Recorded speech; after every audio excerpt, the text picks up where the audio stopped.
character of Alita herself, talking to the Weta Digital team, the design work behind this character is revolutionary, and we talked about there being like 5,000 iterations of everything from the corners of lips to the shape and size of the eyes. What was the most difficult part of realizing that character, especially when it comes to like the action set pieces? You know, the most difficult part of realizing the Alita character was twofold. One, it was honing in on the right size for the eyes, and in that, it's the head, it's the pupils, it's the iris. All those things are tied together. It's not just the eyes, it's everything that goes into them. It's also the refinement of the mouth and how that really works and how that can be compelling, even in an action scene. Because in an action scene, you might have the wide shots, but what makes an action scene work is when you cut in for the close-up, for that moment where you see her flying towards Gruishka and you see that expression on her face. So if we're not getting the right facial expression, the action all falls apart. So the mouth and the lower facial region is something we spent hundreds of hours working on. I think once you have a design that works and that fits into the manga and really brings it to life, the biggest challenge from that point is the performance, right? It's the bringing Roza into Alita.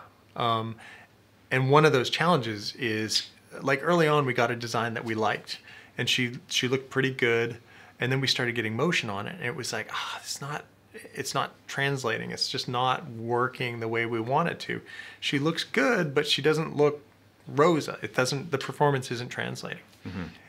So we actually found that once we actually took Roza's mouth, like perfectly Roza's mouth, put it onto Alita. And then we started realizing, okay, well, her mouth is working great now. And then we took her eyes, and then we took her eyebrows, and then we took her eyelashes, like down to the eyelash. And we put those onto Alita, and it didn't change the design very much because their eyes didn't change size, they didn't change shape that much, but it brought Roza into the character. And Roza was never cast for the look, right? She was never cast to look like Alita in any way, but because she's so expressive with her face, bringing those extra subtleties to the Alita design actually help us to just bring Alita to life, that extra little bit we needed to bring her to the point where we fell in love with her. I guess for us, Robert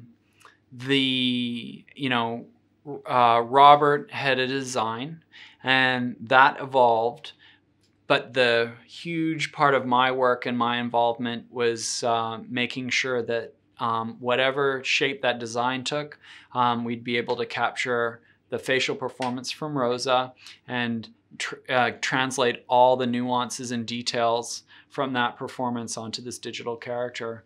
For me, that was like a complete evolution in my understanding of how a face works.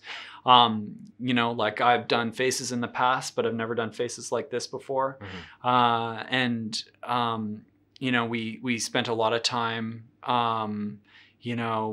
talking to plastic surgeons and trying, digging in to understand the understructure of a face in order to understand how the outer structure works. And so we spent a lot of time working on that over the last couple of years. And that was the biggest challenge in creating Alita. So when you talk about 5,000 iterations, one of it might be like you're looking at, the shape of the ears. One might be you're looking at the shape of the nose. We put those all together into a character, and what that really means is there were probably around 200 or so different versions of the character. Because you look at Roza's performance, which was beautiful, and you look at Alita as a design and where you need to go with it, and you come up with your best guess of what that character needs to be, and you match the two together, and you look at what works and what doesn't work, and you just go back and keep refining that. So there's a technological aspect to it because there's a lot of detail that you have to carry through, not just for the motion, but for how the eyes look, how the texture of the skin responds to light. But there's also a holistic way of just looking at the character as a character and just running the scenes and saying, does it work? Like it's almost like a casting process. Mm-hmm. And it's like, well, that's not quite right.